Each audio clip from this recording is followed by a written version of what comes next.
Good morning, good afternoon, or good evening, depending on when you're watching this.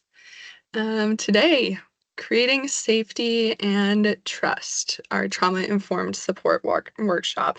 This is the Dnaagdawenmag program, which translates to Path of the New Heart. This name was gifted to us by John Rice. Right, so hello, and if you've watched any of her videos or recordings by now, you know my name is Cody Atwood, and Neen Bozo, if this is my first time meeting you in this virtual space. And I'm just so grateful to have this conversation today, to be together today in whatever way that might look like. I currently serve as an autism support worker at Dnaagdawenmag, Binnoojiiyag Child and Family Services, and I've been working on this program alongside Mackenzie Health Center for Behavioral Science for a little bit now. We're coming up on this is workshop 6. So that means, yeah, I've been with you guys for 6 occurrences now, and we only have a few left. So I originate from Cranbrook, British Columbia, where my grandmother is an elder in the St. Mary's Band. This is a part of the Dnaagda Nation.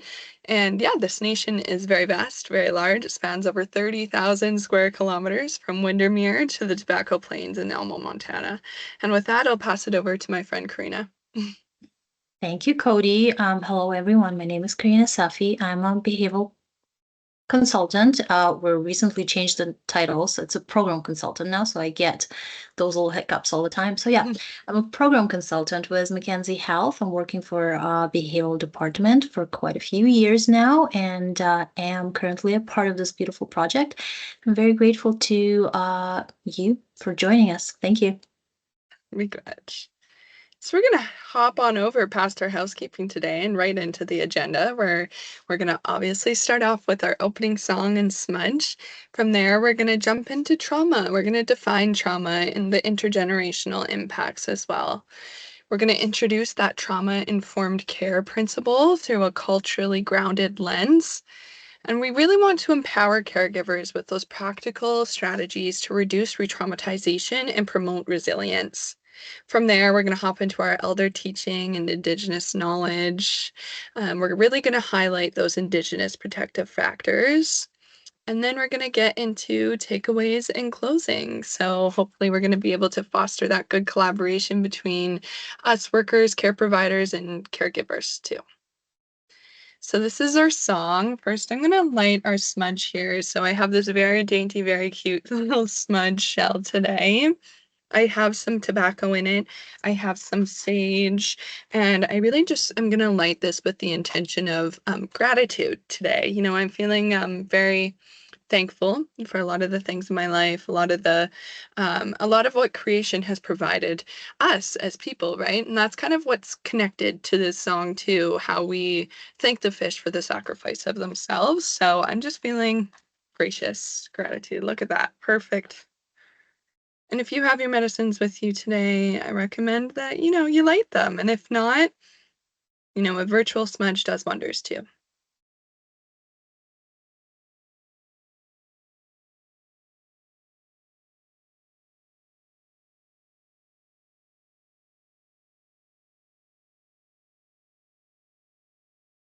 You see Karina's got hers on her end.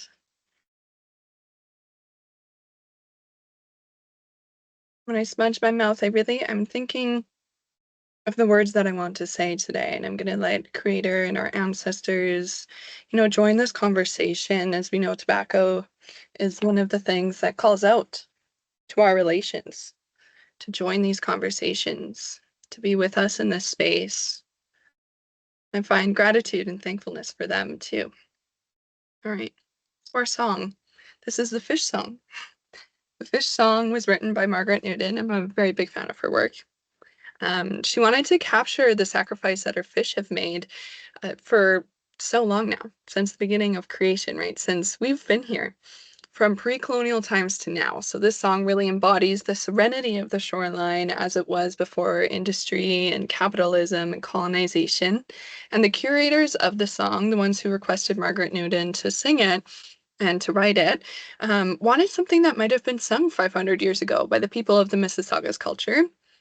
And Margaret Newton, she was requested by Fort York to make this song as an opportunity to teach lessons on linguistics, cultural change, and survival. And the waters of my own hometown are Weach, which is sturgeon, are one of our eldest fish in our water bodies, and they populate the rivers and the waters of Akiskunuknuk, which is the Columbia Lake people, and travel the rivers into Idaho and Montana. So the Tanaka participate very strongly in the white sturgeon conservation to protect the species.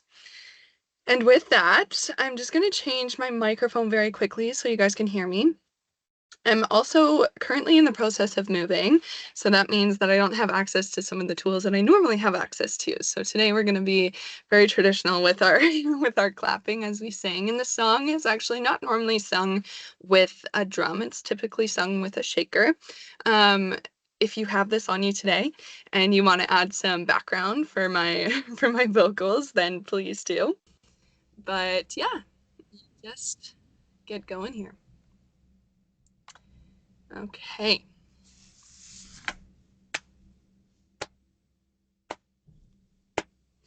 Mashkenozeg, Ginozeg, Kenin Vigo Migo, Nameg, Maroking, Jibi, Ejimashkozieg, Mara Ojiang, Mashkenozeg, Ginozeg, Kene Bigo Migo, Nameg, Maroking, Jibi, Ejimash Kozi, Mara Okiang. Yes, it's a very gentle song, and after that we say Gimi Gwech we go, Gi Bagaradinzoyan, which is thank you for the sacrifice of yourself. So that is how we end that. And with that, I'm gonna fix my mic one more time and we'll hop into some stuff. Right. So first and foremost, we always want to acknowledge the different terms to describe individuals who experience the world in unique ways, such as shiny people, the gift of being different, autism, ASD, and neurodivergent. All of these terms are valued, and we honor the diverse perspectives that they reflect. For the purpose of today, you will find shiny people and the gift of being different as the commonly used term. And this workshop, it's really meant to gently offer understanding about trauma and around trauma and ways of support through a two-eyed seeing lens. It's shared in a really good way, but some of the content may feel quite heavy. Please listen to what you need. If you need to pause this at any time and recircle back, you're more than allowed to do so. And if you think you or someone that you know may be living with trauma, connecting with a trusted helper, an elder, or health professional can be a good next step. So I want to talk about love. This is our guiding teaching for today and for always. Um, Marianne Spencer says, make love visible and daily. So this is Guanarunkwa. That's how we say it.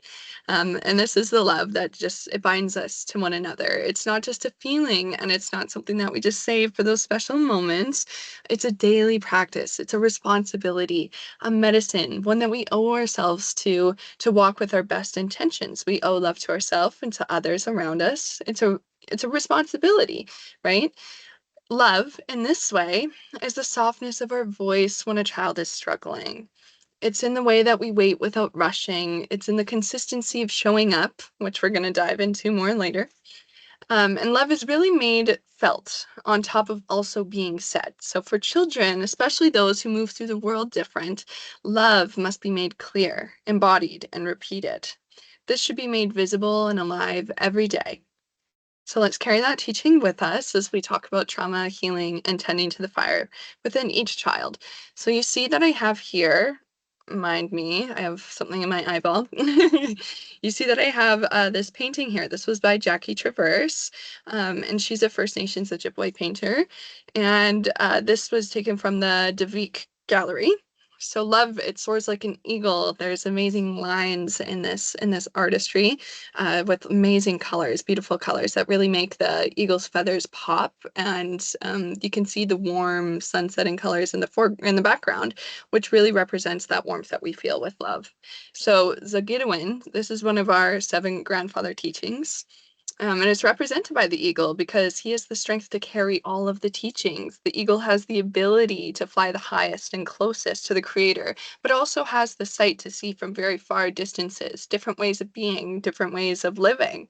The eagle's teaching of love can be found in the core of all of our teachings. And an eagle feather is actually considered to be one of the highest honors that you can give to someone. It's a very sacred gift. So to know this love is to know peace, right? And we can view our inner self from the perspective of all these teachings with that love. So this is to know love and to love yourself truly. That's what the love teaching is about. And you'll be at peace with yourself and the balance of life and all the things, and also with Creator. So that I want to carry with us today. I'm going to pass it over to Karina. Thank you. That was so beautiful. And before we really start talking on more heavy topics, a little bit more about the language and a little recap from our previous workshops, if you attended them before. So when we say shiny people, we're honoring the strengths and unique ways of neurodiverse individuals, including those with autism experience, their way of experiencing the world. They may connect deeply through teens' sensory experiences or focused interests and express emotions in the ways that may look different from what we expect usually. So, understanding and respecting these differences helps us support them with compassion, but not correction. Thank you. Miigwech. So, relational accountability, what is it? It's the understanding that everything we do exists within a relationship. You'll often hear us say holistic. This is a very similar word. And we're responsible for maintaining that relationship in a good way. And this includes relationships with children and youth, families and communities, ancestors and future generations, the land, and ourselves and our spirit. It's about how we show up with respect, reciprocity, humility, and consistency. And you can see on the right-hand side here, I have a few teachings. So these teachings, they really connect with relational accountability, and they help shift accountability from an individual task to a shared, respectful, and community-rooted way of being. So kakinawea, this is everybody, all of my relations, everything is interconnected, right? Our actions, they do ripple out. It's like the butterfly effect. And respect, Menendewinowin. I'm really not great at pronouncing that one, but I'm learning. So to honor all of creation, we must first honor ourselves and others. This includes children who are gifts from the Creator. And then we have the web, the circle, the hoop. This is something that comes up very often in our teachings, right? Everything exists within that circle, on that circle, the world, creation, ourselves, right?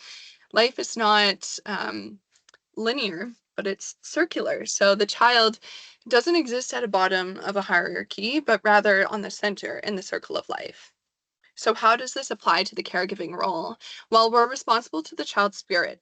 If a child is struggling, we can ask ourselves, what do they need from us in this relationship?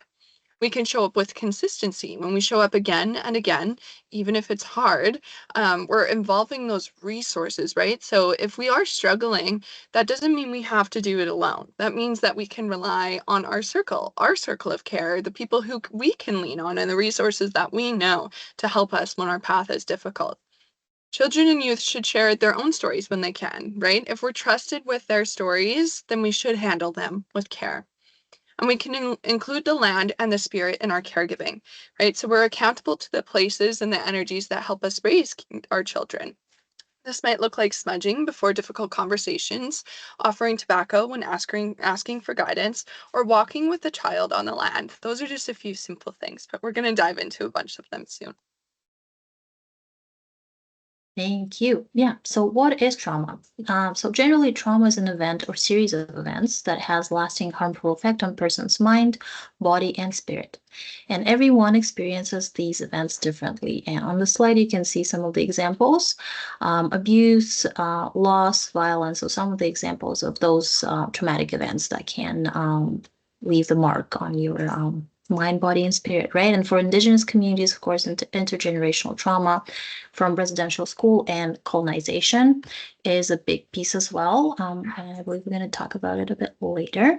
But for now, since I'm a behavioral person, let's move on and talk about supporting healing through a behavioral based approach.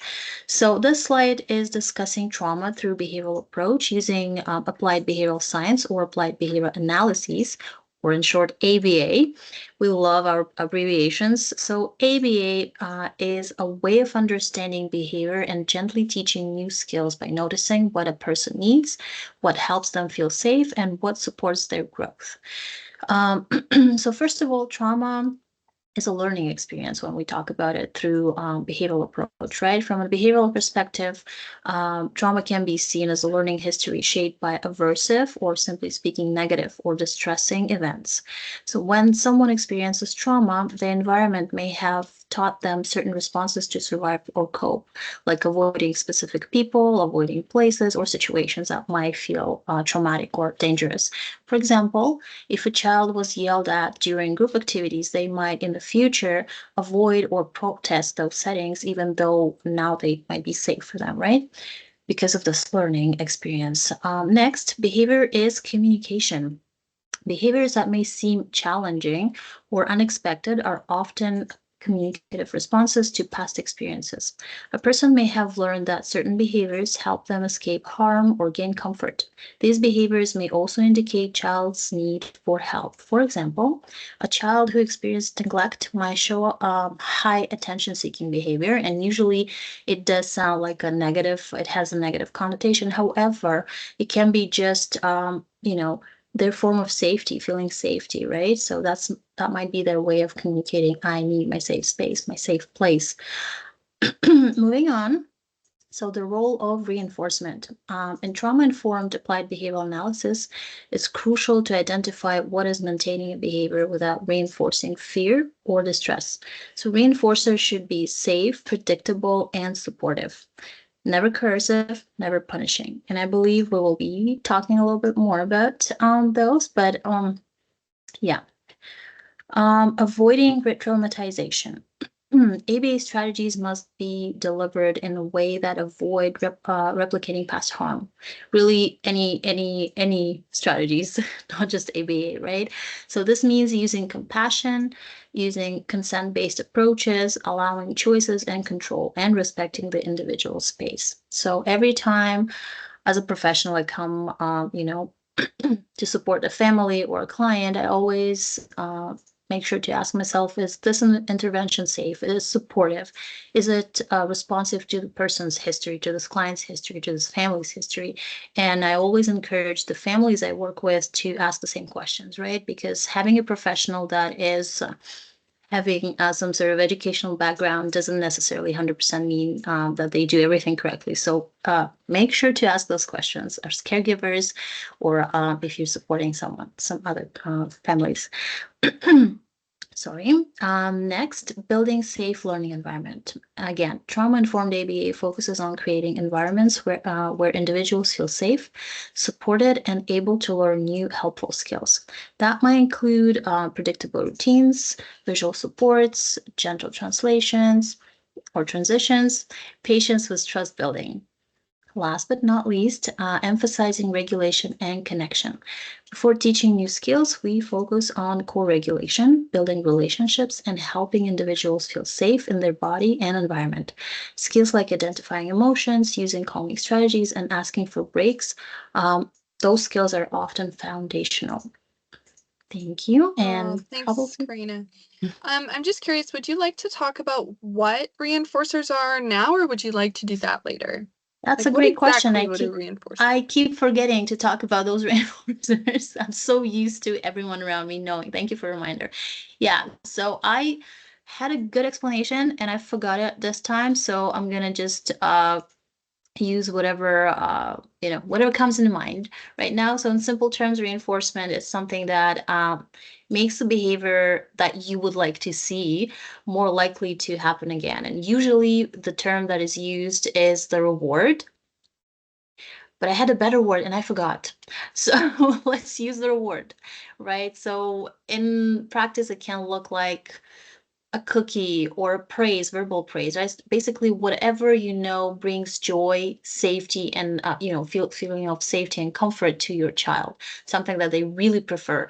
So usually, how it works, you see the behavior that you would like to encourage. Encouragement. That was the word. Thank you. Yeah, so this is an encouragement. So that is reinforcement, and this is something that is opposite of punishment. So punishment is something that we really don't want to use and avoid as much as possible, but we would like to encourage behaviors that we want to see. And those encouragements might look very, very different again for every person, right? It might be object, might be edible, or might be just verbal praise and, spending time together. Thank you. Thanks for reminding me. Yeah, I need to keep in mind that not everyone is ABA person.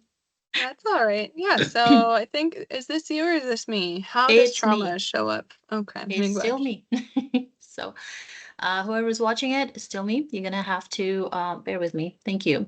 So, how trauma shows up in shiny children? It does show up differently, and sometimes it might look not the way that we expect it to look, right? So, on the slide, you can see three main ways.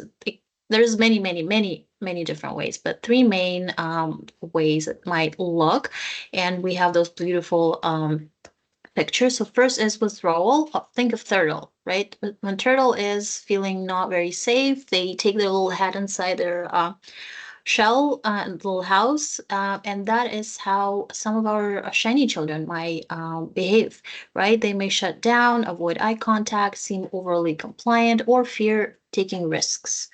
Next, what you can see in the real world, trauma might show up and might look like big reactions, like a thunderstorm, right? Like very externalized, very big, seemingly sudden, but usually there is something that is triggering.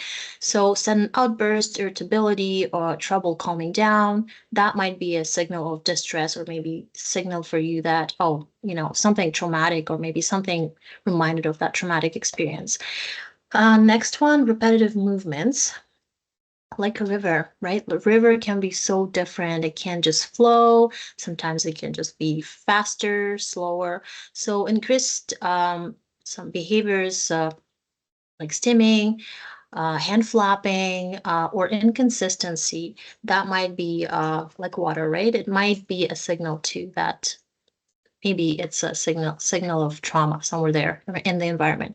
So these behaviors are often ways of communicating unmet needs or past pain. By understanding them through trauma lens, we can respond with care rather than just trying to manage the behaviors because it's not that superficial. So I'll pass it back to Cody. Thank you. Miigwech. So next, we're going to talk about intergenerational impacts, and this is quite a heavy topic.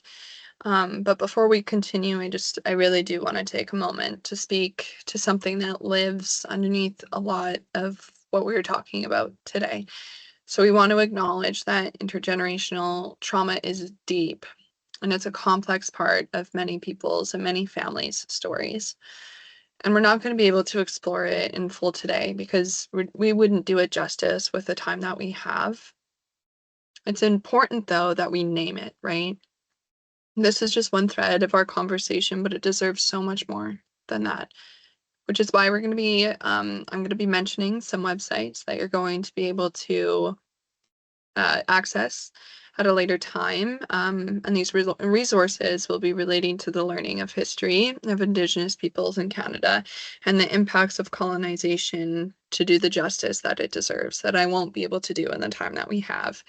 And you can see this one hits a little closer to home. So this residential school that you see in these photos is the residential school that was on the St. Mary's Band reservation in my hometown. And you can see this quote that I have on the screen. I could see my parents home from my classroom, but I couldn't go see them. They couldn't see her. That was our former chief, Sophie Pierre from the Taraka Nation. And she said that in an interview. So I would like to just sit with that for a second. Just think, you're so close, but so far. The pain that you went through in systems like this, in the residential schools, wanting to be home so badly, away from things that you know, away from the way of being that you know, the type of living that you know, the family that you know, and being able to be a stone throw away from them, but not being able to see them and not being able to practice and speak in your native tongue. And it's a really big thing to think about. So when we speak about caregiving, especially in Indigenous families and communities, it would be remiss not to acknowledge that much of what caregiving has become and was shaped by and interrupted by settler contact and colonialism. So caregiving, it was natural in communities, right? Defined by relationships, by the land, by spiritual teachings, and by the collective. Indigenous ways of raising children were deeply connected to the roles, kinship systems, language, and beliefs. This way of life was disrupted, and for many, it was taken. When colonization came, it did not only bring new structures, it brought systems designed to separate families, disconnect people from the land, and dismantle cultural knowledge. These systems were intentional. Treaties were often misunderstood, manipulated, or not honored. Many families were relocated far from their traditional territories, often without the resources that they needed to survive. Isolation became policy, and with that became a disconnection from ceremony, language, food systems, and kinship. There was the introduction of substance use and alcohol, two things so often used to cast judgment to Indigenous peoples. Alcohol was introduced by settlers and used as a tool to create dependency. Communities were left to struggle with these impacts alone, often without clean water, access to traditional medicines, or adequate housing. Blame was placed on families, but the root cause was always structural. These impacts have echoed across time and are still lived out in the daily routines of families today. And with that, I really just want to talk about how would intergenerational trauma show up. So for caregivers, we might see difficulty trusting professionals or institutions. This may be labeled as resistant or non-compliant, but it's often a response to generation of broken promises. Disconnecting from parenting role models, right? This is because many adults raising children today may not have had experienced the nurturing caregiving themselves due to the removal of their own parents or grandparents from community through residential schools. Shame or silence around cultural identity. This is very real. This could be due to the internalized fear of judgment, right? Caregivers may hesitate to share the cultural knowledge or may be disconnected from it entirely. A lot of them may not even know about their ancestry or their heritage. This is often misread as disinterest, but it's actually, in fact, a symptom of loss. And with that comes cycles of grief, unresolved grief. Grief that has gone unsupported for generations may show up as substance use, depression, anger, or withdrawal. These are long ingrained coping mechanisms. And for children, intergenerational trauma may present in ways that may be misunderstood, similar to what Karina said. So hypervigilance, this just means being always on alert, right? You always know what is happening. Or on the flip side of that, shut down completely in moments. A child may constantly scan for danger or become easily overwhelmed. This is the nervous system that is responding as though the world is not safe, and it's a learned survival response. Emotional dysregulation. This could be those uncontainable or big feelings, like the thunderstorm, that may be rooted in a lack of internal safety and not specifically challenging behavior. Difficulty with attachment. This is very likely. So children, they may struggle to trust adults or may cling tightly out of fear of loss. These patterns are common in families where caregiving was disrupted by institutional separation. Identity confusion. Children may feel unsure of who they are, especially if they have been disconnected from their culture, language, or nation. This can impact self-esteem, confidence, or peer relationships. And then there's those physical symptoms too.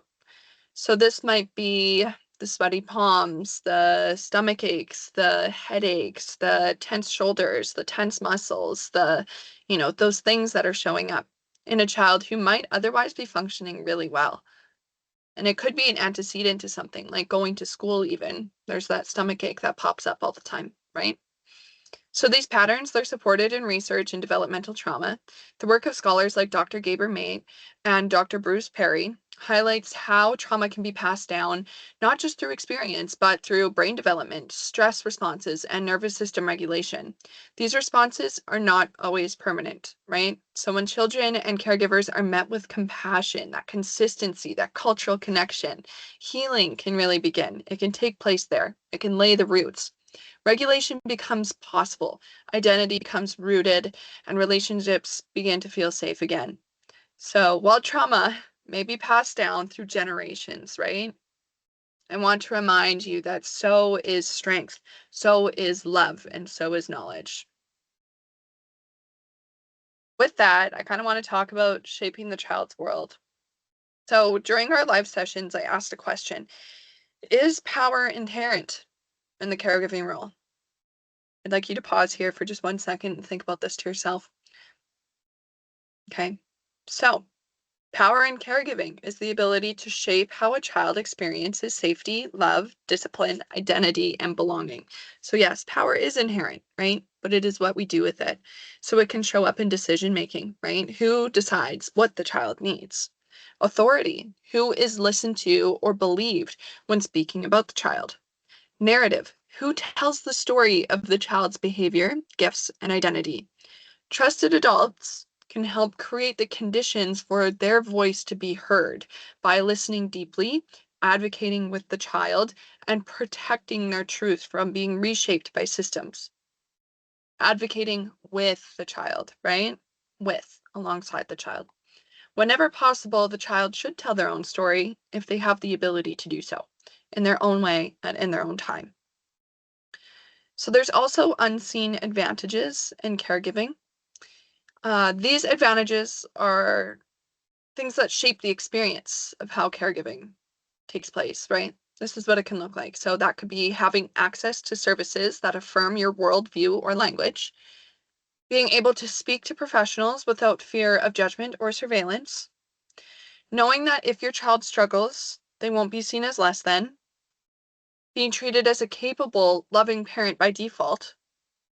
And Indigenous children and caregivers can often be denied these protections in colonized systems. So we can reframe some of this context by viewing caregiving as a shared role with aunties, uncles, elders, and chosen family. Power can really be earned through love, consistency, and presence. Responsibility. You know what? If you have those resources, you can use it to uplift others too. Caregiving, it's not that you are an owner of a child, it's that you're a steward of their well-being, of their spirit fire. So these are questions that we should ask ourselves. Whose voice matters most in decisions about your child? And whose is missing? You can write that down. Am I using my power to control, to uplift, guide, or protect? Maybe all of the above. Maybe not. What would caregiving look like if it were centered on relationship and not authority? So, how can we shape safety? What is the foundation of it? For children, especially those who are shiny or neurodiverse, sensitive, or who have experienced trauma, safety is not something that we tell them that they have. It is something that they inherently feel. So, safety, it lives in the nervous system, in the body, in the energy between us, like we heard earlier. And for many Indigenous children, safety is deeply spiritual.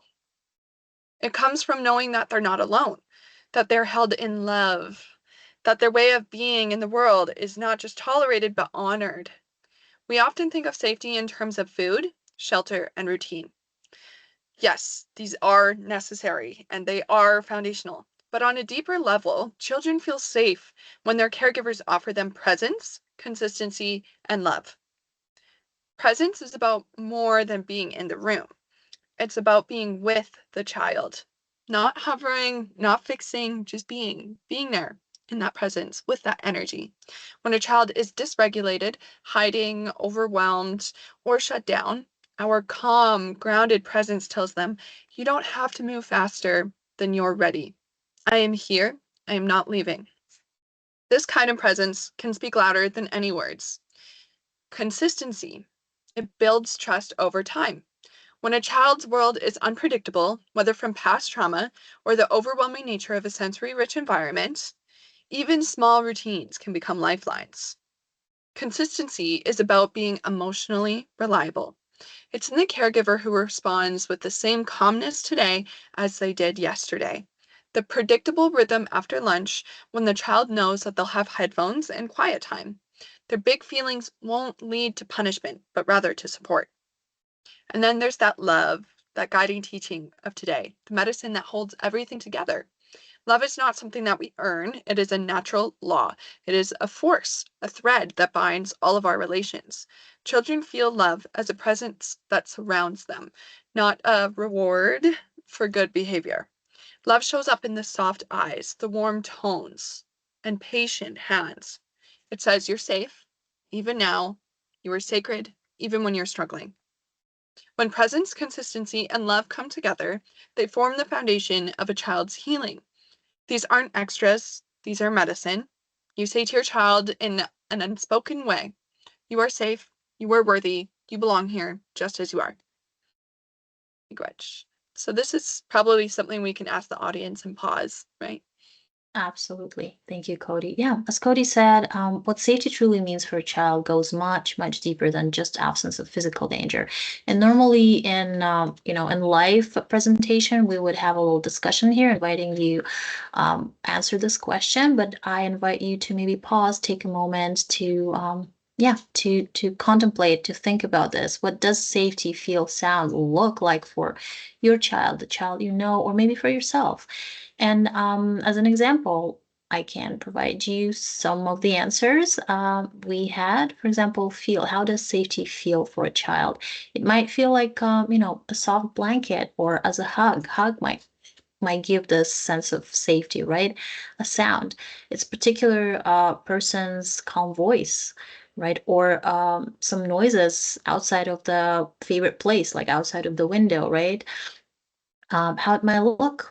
It might look like someone's smile, a familiar room, or light in the room, right? So some of those things that we sometimes take for granted might be a signal of safety.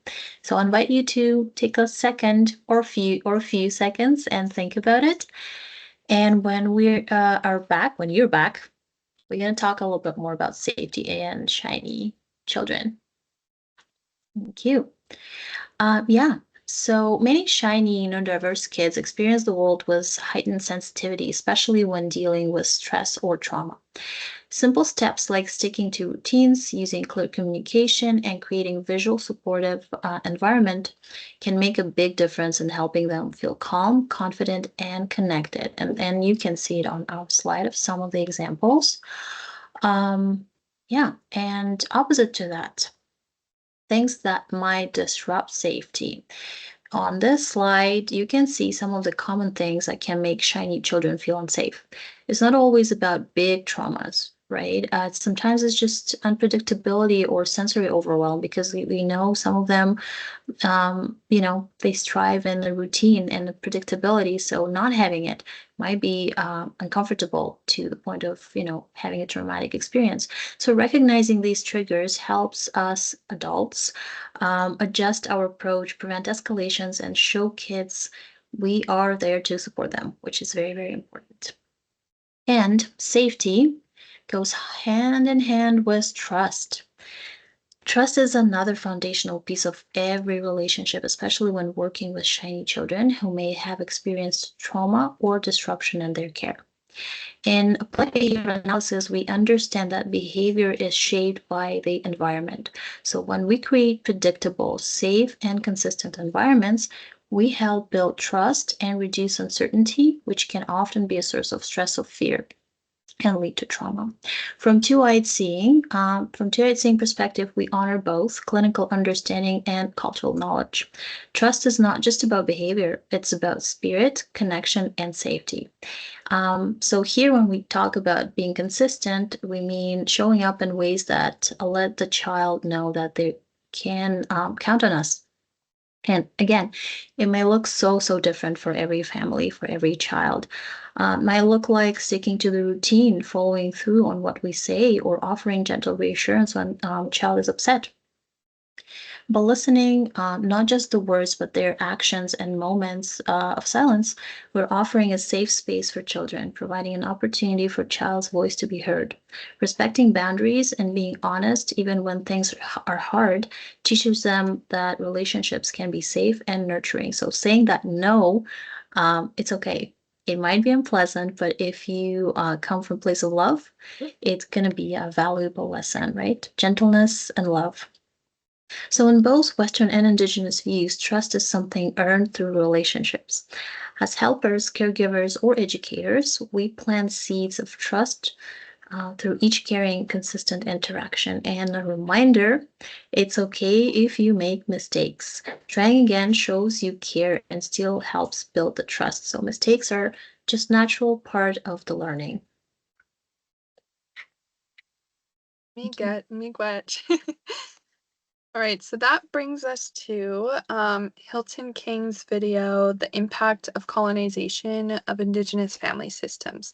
So I want to just give a shout out to Hilton right now before we begin this video. So Hilton has gone on to a different horizon, a different path, and he left these beautiful videos with us that he's currently going to pursue, I believe, something in addictions and mental health, which is where his heart really is calling him out to, right? That's something that he really wants to follow, that path of helping, of, being that guide, right? And he does that so beautifully. And I think we could all just take a moment to, think to ourselves, miigwech, Hilton, for, all of the guidance that you've given us while working on this program. And we are just so eternally grateful for you. So Miigwech. So this video in particular, it's a really important video. We're going to play it for a total of 15 minutes. However, it is longer. And this is something that will be accessible to the general public soon.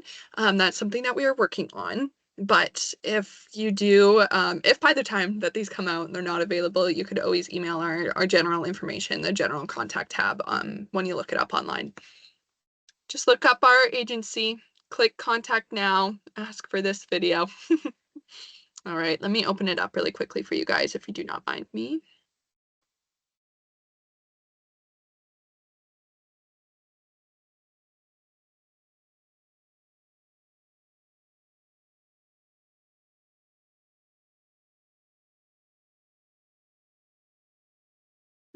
Mm-mm-mm.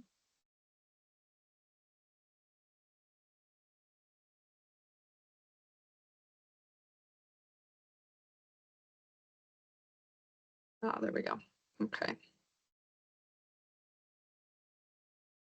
Start here.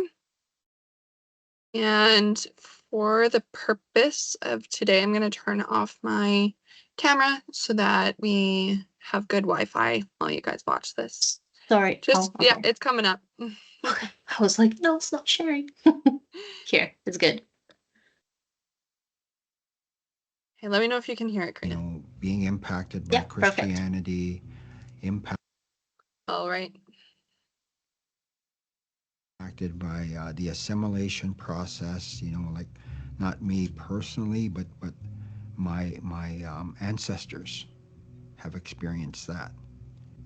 I had a mentor quite a few years back, actually, and he was a mentor he was a huge part of my healing journey.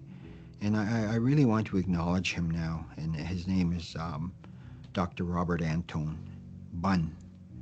And he was Haudenosaunee, and he's passed on now.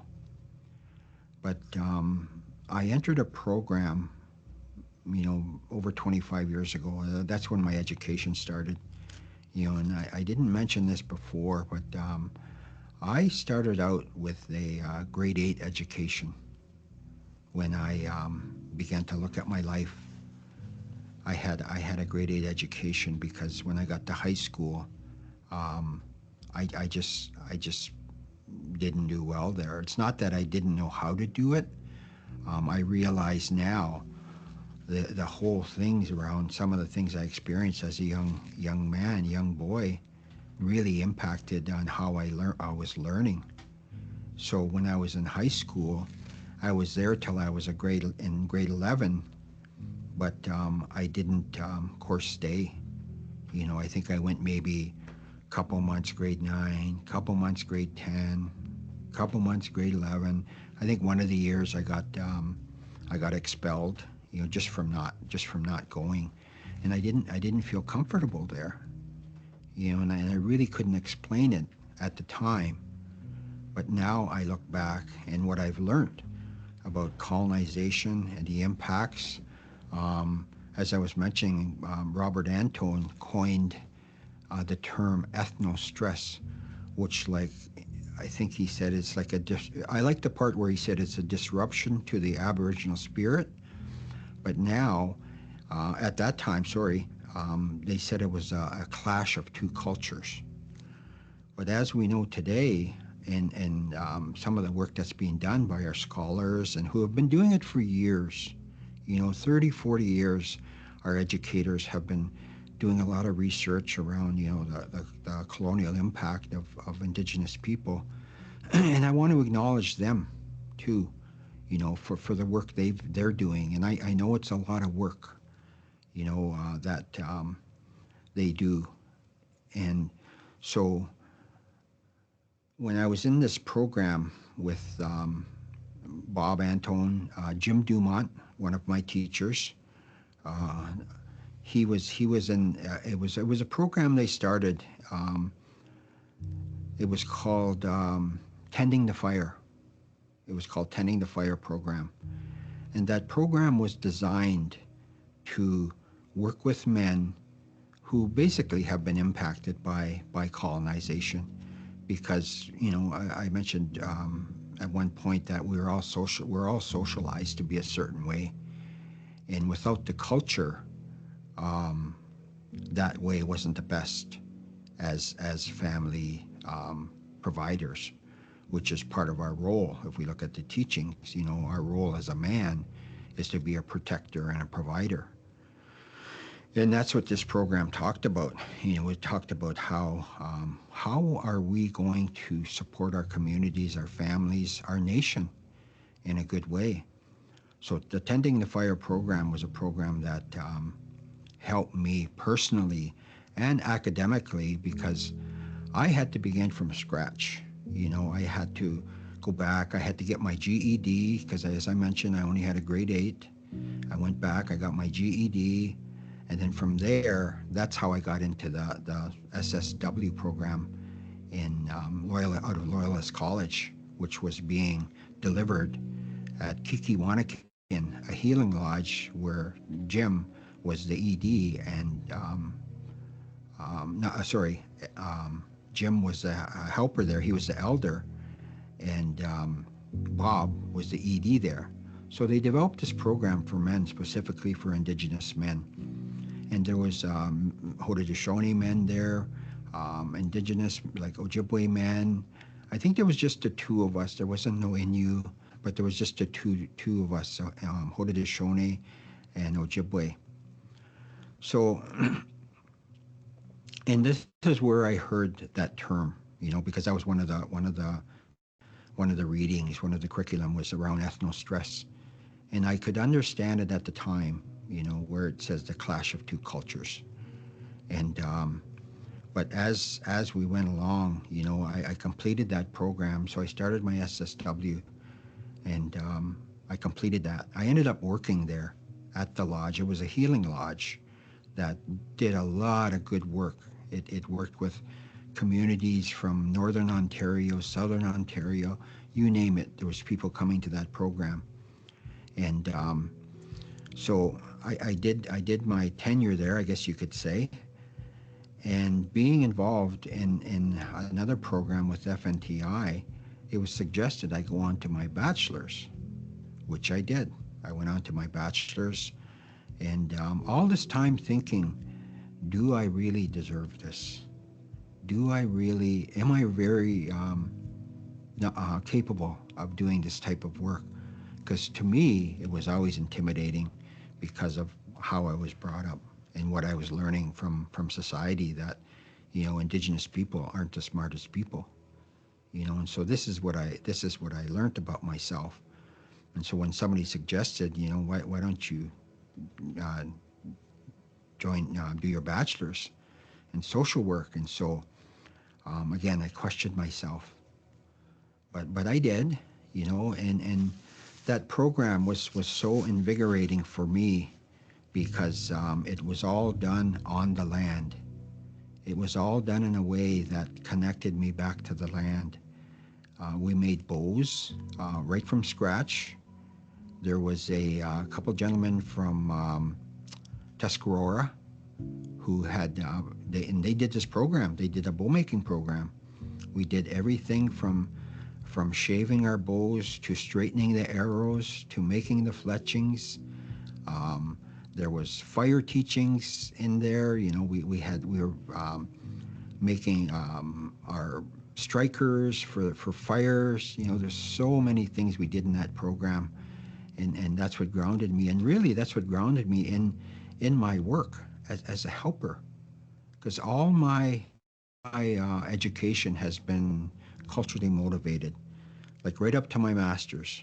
I have a master's degree in social work, and that was done through Laurier, the Indigenous field of study. So I've been very fortunate, and I would even call myself privileged today. Even though I've been through some things that weren't the greatest, I believe that was my spirit. That was my spirit of my ancestors. To keep moving forward. And I don't mention this a lot, but I think, now that they're acknowledging my grandfather, who was Francis Pegamagabo, they're acknowledging him more for his contribution to society. And in some of his readings, it talks about how he experienced the racism and the oppression on our reserve. So, I believe I carry a little bit of that spirit from him and my grandmother, because it was my grandmother who always shared the language with us. She always shared, anytime we went into my grandmother's home, she always spoke the language. And I would come into the home, and she'd say to me, she'd say, "Bish not in." Of course, I'd go outside, come back in. I said, "What'd you say, Gram?" And it was like a little game we had, and my Gram would just laugh. And then every time I went there, and so finally, when one of the times she'd say, "Bish not in," I'd say, "Okay, Gram." I'd pick up the pail, and I'd go and gather water down at the well, because back in the day, that's how it was. We hauled water for drinking and washing. So, when I think of those times, how we as a people in my community, even though those teachings weren't really given, we were doing them. Like it was like a way of life. We respected the water, because I remember when I would go and get water, I was the only boy in my family, so that was my role, right? I started the fires, I got the wood, and I gathered the water. So when I was bringing the water home, I made sure I wanted those pails to be full to the brim, and I didn't spill any. So I respected the water, because not that I didn't have those teachings that water is life, but I thought, if I have to go back down there today get more water, that's going to interrupt my time, spending with my friends. So but that's one of the things I had, was around respect, and humility about the water itself. So in this program, when we started to make those bows, you know, I didn't realize how disconnected I was from creation, because some of the teachings they were sharing about, how we as Indigenous men, we were the fire keepers, we were the protectors, we were the providers. I had no knowledge of that, and then in this program, we talked about that, and the men from the facilitators, they would give us teachings when we were making those bows, And then I remember sitting there, and this was, geez, over 25 years ago, sitting there and making that bowl. And I would sit there and I would think about my ancestors. I would think about what they must have been thinking, about making their bowl. Because you really had to concentrate. You had to shave that bowl down to, you had to find the layers in the bowl. And if you went into another layer, you had to start all over. So there was a lot of concentration, there was a lot of focus, and I would think about my ancestors and how they would be fashioning these bows. And then one of the teachings was that they would go out and find a tree that was usually protected by the elements, from the elements, by other trees. And it was a tree usually by itself, and that would be one of the straightest bows in the forest. So they would take that tree and use that for their bows. So indigenous intelligence was amazing. They drew on those skills to help them take that tree down. And before they took that tree down, they would offer that tobacco.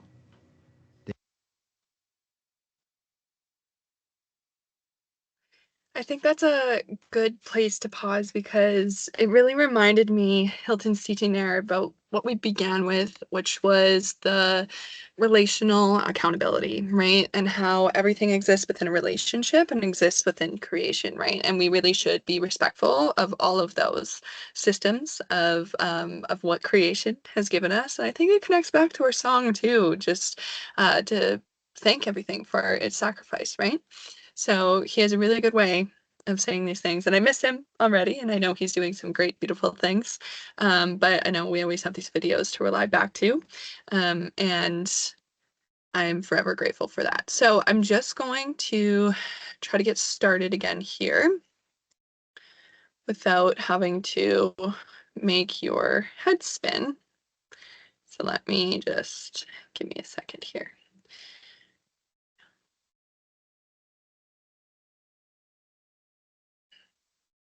Oh, wow.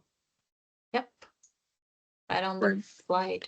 I like Wow, look at it. that. I'm learning how to Honestly, do these give techie things, Cody a right? certificate. You should get some sort of a degree after this series of Honestly, workshops. me good. Okay, Karina, I think this is you, my friend. Yep, it's me. It's hard to, yeah, jump in right after beautiful, beautiful teachings from all the elders, really. But yeah, let's get back on track and talk more about our topic today. So this slide reflects a core practice in both applied behavioral analysis and indigenous teachings, respecting the child's voice. So in ABA, we talk about assent. It's the idea that a child should actively agree to participate in something, in really any activity that we offer. So we usually watch for signs of discomfort or refusal and adjust accordingly. For example, you're working with a child on a learning activity and they're smiley, they're engaged, they're responding well, that would show us assent. So not necessarily them saying with words, yes, I give you my consent, or yes, I want to play with you, but all those little signs. On the contrary, if the child starts to look upset, turns away, or uses no, that's a sign that they might not want to continue. So in our practice in ABA, we pause, we check in, and we offer choices because maybe, they need a break or a different way to do this activity, or maybe today's just not a day to do it, and it's okay. So respecting assent means recognizing and supporting the child's agency, their right to have a say in what's happening to them. It's about listening to their cues and giving them meaningful control in their learning and care. From Indigenous lens, honoring a child's autonomy is also about relational accountability. Sorry, recognizing their spirit and their right to guide their journey. When we give children real choices, we create safe space for learning and healing, and it's so important. It's also powerful to teach that no is an acceptable answer. When we respect that, we build deeper trust and show children that their feelings and boundaries matter. This is a key part of co-regulation, self-determination, and long-term well-being. And with that, let's talk a little bit more on skill building. Trauma can interrupt a child's ability to learn healthy coping. They may rely on withdrawing, big reactions, or repetitive behaviors, something that we talked about in a few slides ago. Teaching new skills help build confidence and emotional strengths, and hopefully, help them cope better. So always the main suggestion is start with observation. Start by observing when are the big feelings showing up. What situations seem hard for them, for the child? Ask in a simple way what part is tricky, or just again observe, observe, observe. It's usually visible, maybe not from the very first time, but you'll get the pattern. Communication is another important piece. Teach ways to express needs clearly. For example, instead of grabbing, teach them to say, "Can I have a turn, please?" Or a shorter phrase again. Or maybe, if your child is not using words, but using pictures or whatever communication, just be on the level, whatever communication is accessible to them, try to encourage that. Problem solving. Help a child find and try a simple solution. So for example, when two kids want the same toy, suggest let's take turns, or show, model how do we do that? Because they're so young, sometimes they just don't have an experience in that, right? And they just don't know that there is a different choice, instead of just, maybe fighting for the toy or crying. Self-regulation, very important. Support them in noticing feelings and calming their body. Developmentally, body is the first a part of this world that we learn about, right? Feelings, understanding and recognizing feelings and emotions comes later. So that's why usually when we work with younger children and with adults as well, actually, we first want to try to talk about emotions and feelings through our body. So you see your child is visibly upset, instead of maybe having this prompting this conversation like, "Oh, how do you feel?" Maybe ask, "How does your body feel?" Right? How, like, what do you feel? Like, "Oh, I see your face is red. Does it hurt?" Or something like that, right? Because through conversations about body, it's so much easier for a child to understand what they feel, the emotions, and you can pair it with those visuals, right? So keep it simple, consistent, and supportive. And those are small steps that always usually help to build skills. Thanks. Which I like that, connecting with the body, right? It's that holistic piece that we were looking at earlier too. Connects back to our medicine wheel too, right? The physical portion. I think that's the east. Yeah. All right, so measurable success. So success, it can be measured in many, many ways, right? While some outcomes are visible, like improvements in communication, behaviors, or regulation, others are felt in relationship, in connection, and in spirit. In this work, we can honor both. We honor the evidence-based signs of success, and we also recognize culturally rooted signs of success. We honor both. So, what are some evidence-based signs? This could be when a child is using new communication tools or words, an increased sense of emotional regulation, problem solving, and fewer moments of distress, that stressful feeling. Stronger routines and consistent follow-through, growing trust between the child, caregiver, and support team, and caregivers practicing those learned strategies at home. But we can also recognize these, right? These are really important too. A child feeling safe enough to laugh, play, or join in.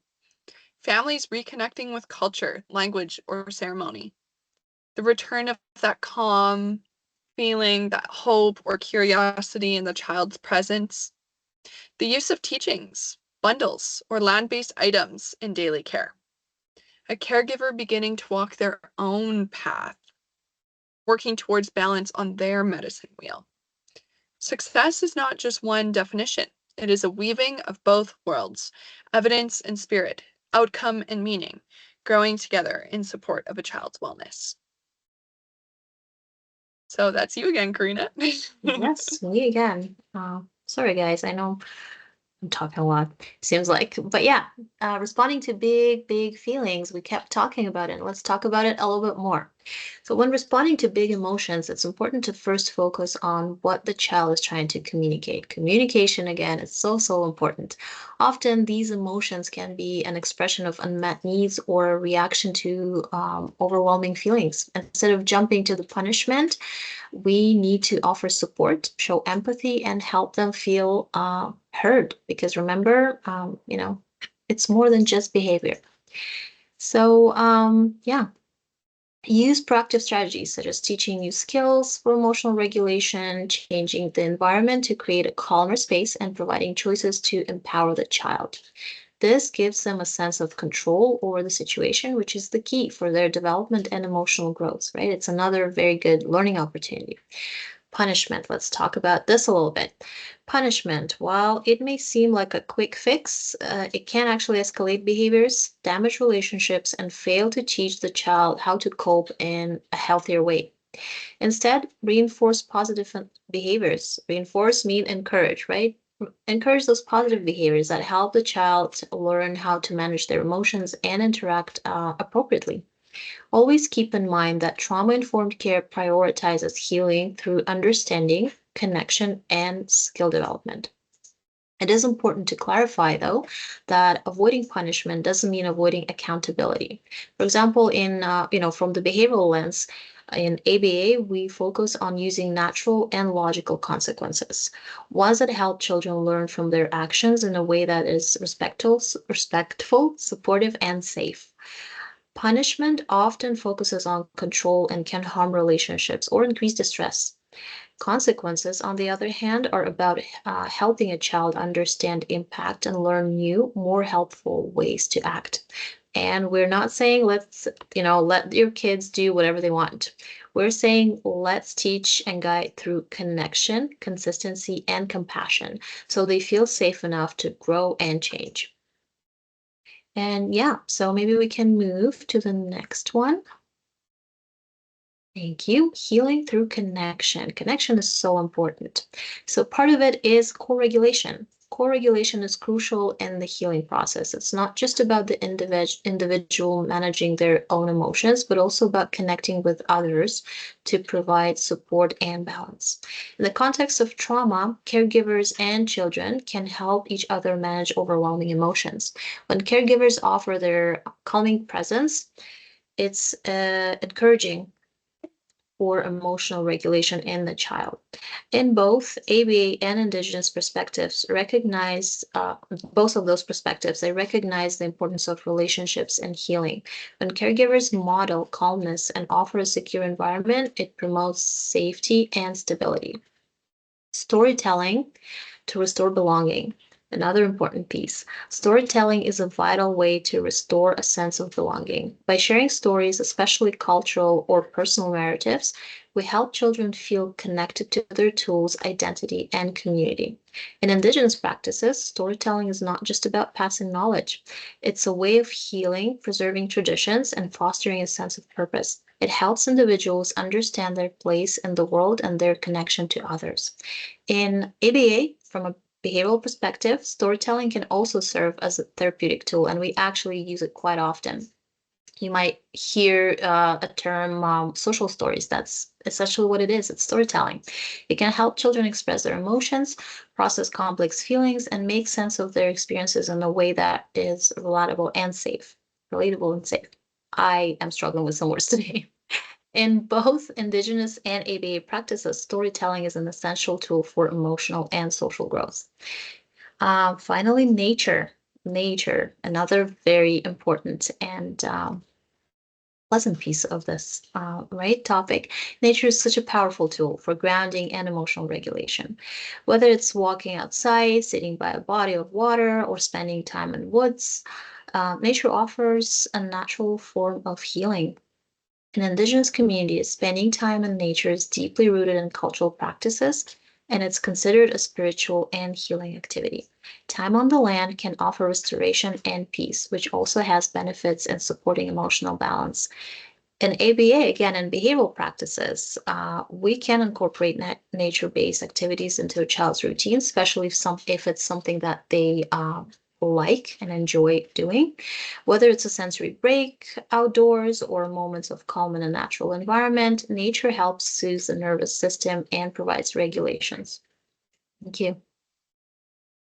Which I was just thinking about how that we were talking with the live session about nature, Yeah. and the way that we can really find that grounding energy outside. And I don't know the exact name of the chemical or endorphin that's released from trees, but spending around time around trees and looking at trees actually evidently reduces stress. It lowers blood pressure, it improves mood, and numerous studies have shown that both exercising in forests and simply sitting or looking at trees actually reduce that high cortisol and that adrenaline. So it provides that, that really calming effect. So thank you, Creation, for another thing that you do for us. Totally.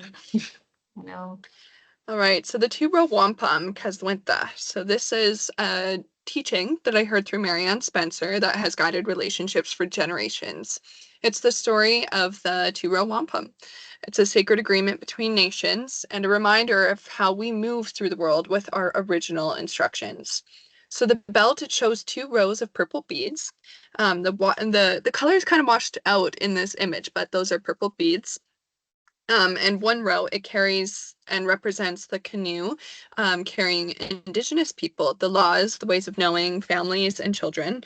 And the other row represents a ship, carrying the settlers and their own laws and ways of living. Their two vessels travel the same river, side by side.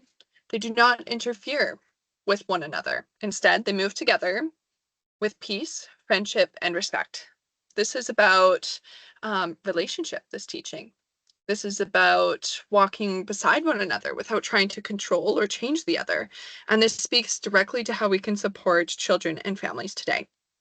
So, to be trauma informed is to understand that every child, every person comes with a story. That story lives in their body, their behavior, and their spirit. We are not to paddle their canoe for them, but we're here to walk alongside them, to respect their path, to understand that their way of healing may not look like ours, but it is still very sacred. And caregiving, this means practicing presence instead of pressure. It means recognizing the child's inherent power and making sure that our support does not overpower their spirit. It means understanding when a relationship feels strained or breaks down, that we can come back from that. We can listen again. We can repair that chain. The wampum also reminds us that those relationships, they need tending, right? It's never going to be perfect. The silver covenant chain connecting the canoe and the ship, it will tarnish. There will be misunderstandings. There may be harm or distance, but we are called to come back together, to clean the chain, to speak truth with respect and restore those relationships. This is what children need from us. Shiny children, trauma impacted children, children who move differently throughout the world, all deserve relationships rooted in our grandfather teachings. These values are not symbolic, but they're practical, right? They provide that real life understanding of how we can move through the world. They live in how we speak and how we respond, and the two-row wampum can guide us as helpers, caregivers, and community. So you'll see that we have the two-row wampum here in practice. I'm just going to very briefly discuss it. So this program that we're currently running right now, the Oshkosh program, and our ABA program that we do in partnership with Mackenzie Health as well. So we have two different streams, and these streams, like, we come together. It's similar to how the streams, the ships settle on the river, right? They move through the river. So we do the same thing. We're here together. We work together. We have those bi-weekly team meetings. We really get to discuss like a numerous amount of things in these meetings, particularly strengths-based, right? We do this with really the understanding that our children, our families are inherently, strong, they're resilient, and they have so much strength that they bring to the table. We also do this with our elders, right? So our elders will sit with us and we'll discuss how the program is coming, what we're doing, where we could go, what we can grow in, what we're doing good at, right? So those are things that we are able to discuss in these meetings. The cultural guidance is really built into daily practice. So we really try to meet with cultural resource advisors who are employed by our agency quite often, just to determine that we are doing things in a good way, that we're providing that teaching to our families, to our children, right? We bring those bundles with us, whether it be just things that they like to touch, feel during our ABA sessions. It could be a hide, right? It could be a shaker, it could be a drum. So these are things that we make sure to always bring with us in our bundles. Shared learning. So Mackenzie Health, they actually sat through our Indigenous holistic practice training, and I heard from them that they really loved it. I did as well when I first got hired here, and it's something that really sticks with you. Circle-based family engagement, we always try to come at it from a circle. That's how we introduce people and families to our program. We sit in circle. It is very family-led, so they get to speak on their goals, what they would like to achieve, what they would like to do with this program, if it's even the program that's right for them. Might just be an information gathering session where we're able to sit together and speak on what we can do, what they would like, and they are at the center of our practice, and they do get to speak and really have time to sit down with us and be listened to, right? We really value their voices. And then we use integrated tools and a flexible service delivery. So we always make sure to meet them where they are at. And those integrated tools, we come at it from like an Indigenous led perspective, but also there are some ABA really, really important tools like priming and shaping and things like that that are just something that is used in ABA practice. And these are done very respectfully as well. And of course, these workshops. Here we are today doing this two-eyed seeing. So that's kind of what we do for our practice. But in many Indigenous teachings, I kind of want to build that flame. What can we do to build the flame? So the fire, it really it represents that responsibility, the strength, and the spirit. It should be visited very regularly, tended to with care, and fed with intention. This refers to our inner spirit fire. A child's fire grows through relationship, routine, and trust. And tending it means that we show up with clarity and with love. So, what can we do to tend their fire? Well, we can offer those meaningful roles. We can invite the child to stir the soup if it's safe. We can let them choose the medicine that they use in the smudge that day. We can let them hold that grocery list. Roles remind children that they are trusted, right? It's that mutual respect. Speaking expectations with clarity, with warmth, right? Boundaries, they become the structure around the flame. Sometimes this might look like saying, I cannot let you hurt your body, but I'm here with you while you have these big feelings. So it's just drawing that line in the sand, right? Teaching children how to read their own fire. So when they need to rest, when to express, when they need to ask for help, whether this be through models or through modeling or visuals or through modeling, this can become an important piece of emotional regulation. Look for their cues, right? These are items or sounds that can help with memory connection. So it could be a consistent scent that they calm down with. It could be cedar, lavender, the texture, how Karina mentioned that blanket earlier, or sound, those drum beats during transitions or hard moments. And bring our fire to theirs. This is that co-regulation piece. So when our energy is calm and steady, it can help regulate how they are doing. So we're like the thermostat that sets the room's temperature, right? They are the temperature. So our present influences how they feel and how they respond. So children, they learn from their loved ones and their environment. I often say children are like sponges, right? They're really going to soak up all the information that we give them, regardless of whether we think they're watching or listening. They always are. So I always just make sure to say that to remind everyone. But strength and resiliency. We talked a bit about it. So strength, it's intergenerational, right? Caregivers that carry the strength and resilience passed down through generations. It's deeply rooted, even in the face of systems that were meant to separate. When we look at it through the child's lens, children really hold that deep spiritual and cultural strength that may not always be visible, but remains with them even through that struggle. And they adapt. They're very adaptable. They're multiple. They come into a situation and they can face it head on a lot of the times, right? So children's behaviors like withdrawal, resistance, or repetition, these can be signs of resilience, and it's maybe their attempt to feel safe in an environment that might be unfamiliar to them. And strength, it's not always loud. Strength can be quiet, like pausing, staying close, or sitting in silence. Caregivers are encouraged to notice and name these moments, right? So one example of this is, strength might be interpreted as showing up the next day, making eye contact for the first time. Maybe they offer you a drawing instead of their words, and maybe they sit beside you quietly when words feel too big. So search for those moments, look for them. I think those are really important. And then there are buffers. So we can think of these buffers as ways to cope with stress and bounce back. So we can foster those warm connections. We can ensure they have that healthy food, right? That good food and good water, that medicine, good rest, right? Consistent sleep routines. Let's move our bodies. Let's encourage calm down time, right? And let's provide that extra support when they need it. So I don't know if you want to just quickly, briefly touch on this, maybe? Sure. I can, yeah, because I think Yeah. it's an important piece, right? This is more about cultural identity and protective factors through, again, behavioral lens. So, in applied behavioral analysis specifically, we recognize that all behaviors happen within a bigger picture, and that includes, of course, cultural identity. So, for shiny or neurodiverse children, connecting with their culture can be, and really it is, a big, powerful source of comfort, strength, and healing. So, this connection goes beyond just knowing where we come from. It's about engaging in meaningful practices like drumming, storytelling, being on the land, or spending time with the elders. These activities help children feel calm, valued, and regulated. And I mean, everyone knows that. But within the behavioral lens, right, we try to use more and more this cultural piece because even clinically speaking, cultural practices can also serve as what we call replacement behaviors.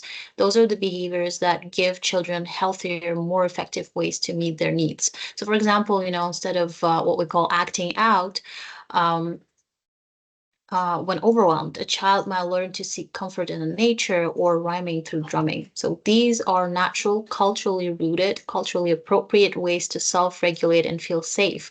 And they're around us, right? Most of the time. So as practitioners, we can support these practices by recognizing their role in emotional regulation and learning. And those are very two important parts of a child's life, right? So culture isn't separate from behavior support. It's very, very important to remember. It's an essential part of it. And when we include and celebrate cultural identity, we are helping children grow, belong, and thrive. Thank you. Miigwech. So that kind of brings us to our last slide here. This is the Indigenous framework slide that I put together. I want to be able to discuss these with you guys. You might have to have a pen and paper available. So first and foremost, there's the Indigenous Wellness Framework. This is the 4 Directions model. You can find this on the Thunderbird Foundation website. So that's something I encourage you to look up because its focus is on holistic healing using the 4 directions and balance in life while considering human behavior. So I think it's really important. And the idea is that wellness is achieved by restoring balance across the mind, body, spirit, and emotion. The next one is the Tree of Life model. This was developed by Métis, Cree, and Anishinaabe creators. It's otherwise known as the lifelong learning model. This is rooted in land-based understanding of strength, connection, and cultural foundation. The idea is that colonization, residential schools, and displacement damaged the roots of the tree, but the branches, which is youth, culture, hope, can grow strong again with reconnection. And I like this one because it's a very good visual, maybe for children who want to start to understand or learn these types of things. That might be a good way to show it to them. Then there's a book. So this one, I believe, I'm not sure if it can be found in libraries or whereabouts, but I did read an excerpt of it online. I'm pretty sure you can find it. Healing the Soul Wound. This is a model that was developed by Dr. Eduardo Duran. He worked with Apache and Tewa individuals. And the focus is on spiritual and community healing from intergenerational trauma. And a quote from his studies was, "We are not treating an illness, we are repairing a story." So I think that's a really good way to say that. And we can use this novel to help reframe trauma labels and support the idea that healing can happen through reclaiming teachings and relationships. And lastly, the Cycle of Historical Trauma and Unresolved Grief model by Dr. Maria Yellow Horse Braveheart. And she has a video online, actually on YouTube. If you look up the Cycle of Historical Trauma and Unresolved Grief, you'll see her name. The focus is on community-wide intergenerational trauma, and the idea is that colonization caused a massive loss with land, family, and language, and it leads to grief, which we actually haven't been able to process fully or resolve. And it's a visual model, right? So it discusses trauma that goes into grief, that goes into anger, that goes into depression, that goes into internalized depression, and it continues cycling unless interrupted. So I think those are important frameworks that could help you frame your studies. So closing question, if you could just pause, think about this to yourself. One thing I will do this week to nurture my child's spirit. It's a good question.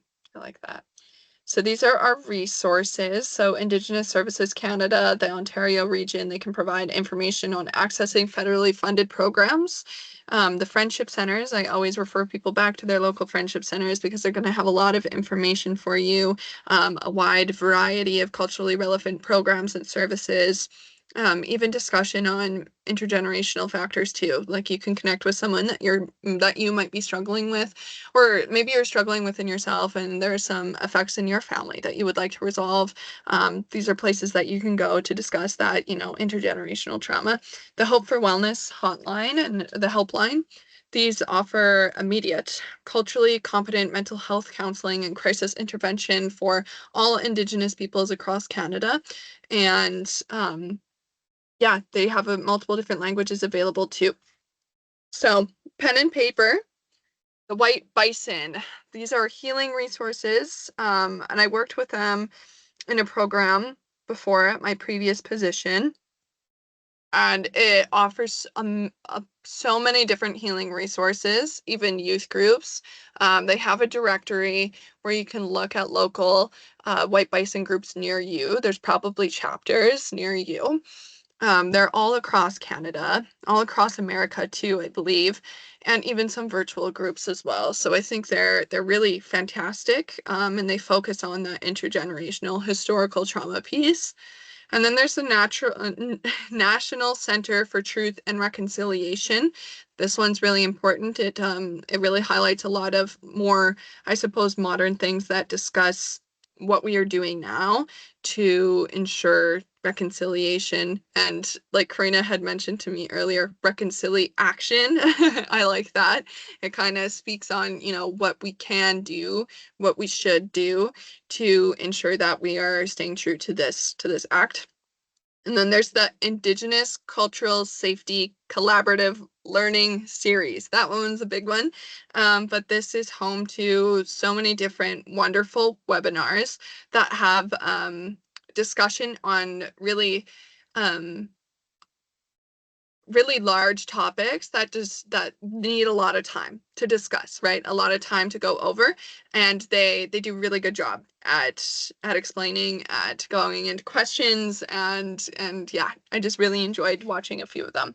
So the takeaways, trauma, it manifests in diverse ways.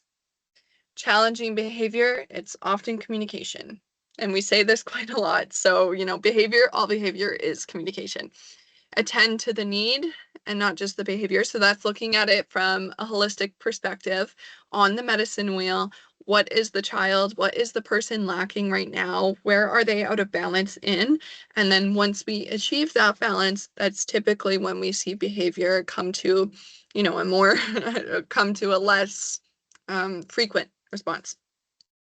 Resiliency can be built and taught. So it's passed down through generations, but it's also something that we can learn as a skill too. Culturally safe and appropriate support is available. I know we just discussed some of those, and I hope you guys are able to pause, reflect, and take those resources into consideration.